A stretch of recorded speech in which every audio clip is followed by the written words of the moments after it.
Welcome everyone to this encounter between Nigel Shah and Raunak Sadhwani. The players have shook hands and off we go. E4 played by Raunak. Now game number 1 went to Raunak and he is leading with 3-0, and that's the reason why Nigel Shah goes for his beloved French defense. This was an opening that he has played for many years and against different opponents. But here Raunak plays knight to c3, and we have to see if Nigel goes for knight f6. Oh, he goes for the whenever.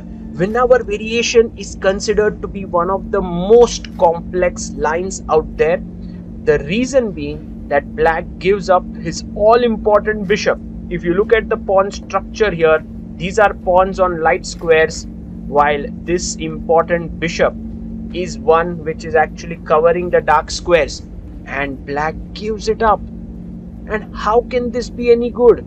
Well, the reason is that now black plays on these doubled pawns, but knight c6 is a move that Nigel has never played, and you can see from Raunak's face that he isn't so well prepared for this, because in the past Nigel has played queen c7, queen a5 and knight e7. He has never played his knight out to c6. So this is something new for Raunak, and he has to figure it out over the board. Well, he plays queen g4, which is the most natural move, because once the bishop is traded here, the g7 point does become weak, and you play g6, creating further dark squared weaknesses. But black's plan is simple. Black wants to go on the queen side, but Raunak is like, I'm going ahead with my h pawn. I want to go h5. I want to sort of hit your weakened king side. Well, Nigel Shah says, first you need to take care of your c3 weakness, because if you move forward here, I'll take on c3, give you a check, and you will lose the rook. Okay, never mind bishop d2, defending the pawn. So this is a very interesting battle here. Black is going on the queen side with queen a4 now, while white is going on the king side. Now c2 pawn is attacked, so is d4. Will Raunak defend any of this? Not really. Pushes the pawn to h5 very firmly, presses the clock. The reason why cd4 doesn't work is because after I take, you take back, I can just play rook takes h7 here. And the point is that after this you take, I take here. This is trouble because the g8 knight is hanging. So in that way you have to take care. You could take on c2, but then rook c1, and this is also not so good. So but Nigel goes bishop d7, and Raunak plays knight out to f3 and long castle on the board. He's castle long, his king is safe over there. That's what Nigel thinks. Raunak says, what about your f7 pawn? This is a big weakness. Are you going to go and defend this way? But then I'll take here, and then this is hanging and this. But no, Nigel says, I'm not interested in defending it. I'm going to go h6, because if you take this pawn, I'll play g5, and the queen does not have a way to go out. Even if you go here, I'll play c4 and your queen can't go back, and then knight e7 is coming. Oh my goodness. So Raunak does not take, he takes on c5, and now Nigel takes the c2 pawn. It's such a complex game between these two players. We started off with a French defense, but now it has become like such a crazy complicated position with isolated pawns for white. But now the knight jumps in, and what Raunak really hopes for is that Nigel would take here, and then he can improve his structure. But I don't think Nigel is going to take on d4. He's going to we place queen to b2. Very interesting move. Hitting the rook on a1. Now the rook must go to d1. It's a good square for the rook, but Raunak goes rook c1. Slight inaccuracy there. Why? Because after rook d1, let's say g5, queen comes back, you have this additional option of kicking the queen away. But with rook c1, you can't do that. g5, he brings his queen back to e3. And now this is the position on the board. We have to take stock of what's going on. Nigel says, I'm just developing. I have 7 pawns. White also has 7 pawns. So actually material is even, but it feels like black's position is just very slightly better, because his king looks safe. He's developed everything. He's coming to f5. And also Raunak is way behind on time. He plays knight to b5 with just 22 minutes on the clock. Nigel brings his knight out to f5, also controlling the d6 square and hitting the queen. Raunak gives a check so that if the knight takes here, he can actually take back and that position is okay for him. But Nigel quietly moves his king away. Great play by him. Very calm, cool, collected. And Raunak moves his queen back to e2. Very interesting. And now he takes it. He takes on d6 and asks Raunak, will you take with the e pawn or the c pawn? Raunak takes with the c pawn now. And these pawns look pretty strong. But with the next move, f6, Nigel breaks them apart. I really love how Nigel Short has played this game. He has really put Raunak in big trouble. Look at Raunak's king here on e1. Look at the bishop on f1, the rook on h1. Nothing's developed. And now he takes on a3. So the point now is that the d6 pawn is going to fall. Then the f6 is going to fall. And then black will be simply 2 pawns up. Isn't that amazing? So Raunak in big trouble. But the young boy, just true to his youthful sort of confidence, plays g3, and he's telling Nigel that yeah, you win a pawn, that's fine, you're pawn up, but I'm going to go bishop g2, I'm going to castle, I'll put my bishops here so that they both angle towards your king, I'll bring my rooks on the open file and then also attack you this way. That's how he's thinking. And bishop g2 played, rook comes to f8. Maybe e5 was a better move here, but he goes rook f8. What could be more natural? You want to pick up the pawn on f6. And now white, Raunak just castles, simply.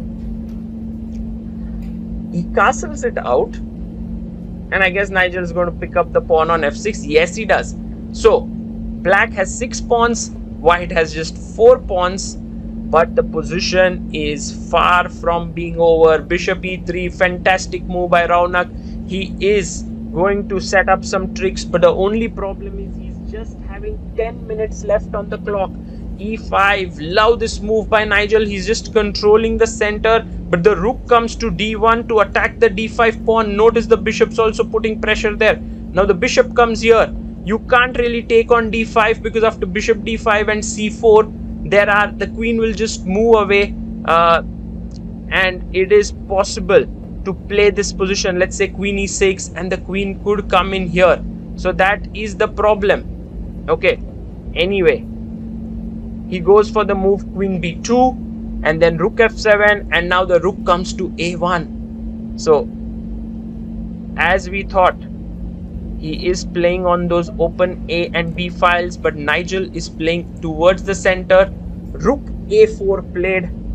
That is a nice little move, trying to double there. The queen comes back to C7, and maybe D4 is on the mind, but Rook C1 is a nice move, stopping D4, because after CD4 you have the rook looking here in this direction. B6 played by Nigel Short. Very, very interesting game. Rook A6 played by Raunak Sadhwani. He is aiming for some sacrifice on B6 with his queen, rook and bishop looking there, but Nigel plays D4. What sort of a move is that? Look at Raunak's time. He has 2 minutes 40 seconds and he has to figure out what to do. Because look, after taking here, isn't the knight on C6 hanging? What is Nigel's plan? Well, his plan is to play bishop D5. That's what he wants to do. So after Raunak takes the pawn, Nigel quickly plays bishop d5. Now, black is really doing well, but there is a defense. After d takes e5, this is a great move. Bishop g2. You don't go and take on g2, because if you do that, then this position is okay. After queen b7, attacking here and the rook. So what you do is, you actually, after bishop g2, play bishop takes b6. Boom! Queen b7, because if you take a b6, rook b6, this is just losing for black. So you go queen b7, bishop a7, knight a7, I go rook b6, trying to win the queen. Check here. If you take, then it's a mate. So king h2, rook d2, and the crazy line keeps continuing. like this, and the game ends in a draw after king h2 bishop d5. So that's a draw for Raunak, but he has to be very, very brave and take the pawn on e5.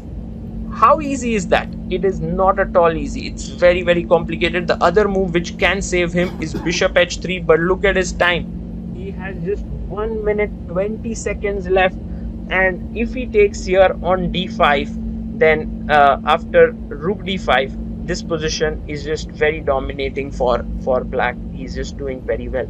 So that's the reason why it's very important to play d takes e5 and then do that line which we just mentioned, bishop b6 and so on. But for now, it is big trouble here. Bishop d5. Raunak down to 42 seconds. What does he do? You can literally sense the tension rising there.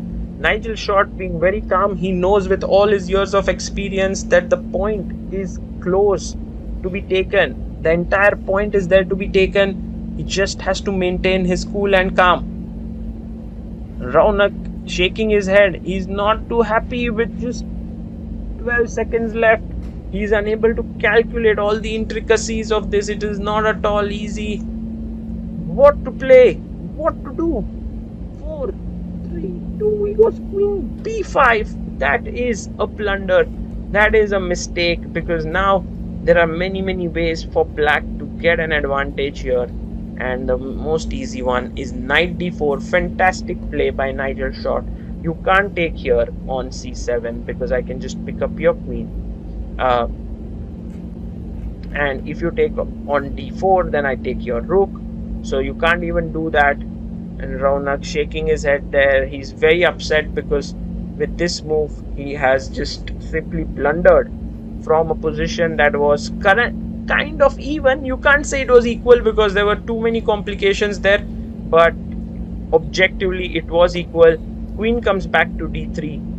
And now, several ways to win. But maybe the strongest one is a knight to f3 check. Because that one is just very powerful. You can play your knight here on f3. If the opponent plays here, then I think you can just simply move the queen away. That is just winning. So Raunak may want to take on f3, but after bishop takes f3, it is just lost. Let's say bishop takes f3. He's planning to take it there. Yes, he takes bishop f3. And Nigel just goes in and takes the bishop. Bishop takes f3. And now the problem is, if you take on c7, I take on d3, and there is a mate here. You can't stop it. It's an unstoppable mate. Also, this is hanging. And otherwise, you do anything else, there's still rook d1 coming in. And so it's time to throw in the towel. Raunak Sadhwani is lost here. Nigel Short has struck back. What a game. And there you have resignation. Fantastic game by the veteran 58-year-old former world championship candidate, and he has managed to equalize the scores 3-3, and we are going to have a great match.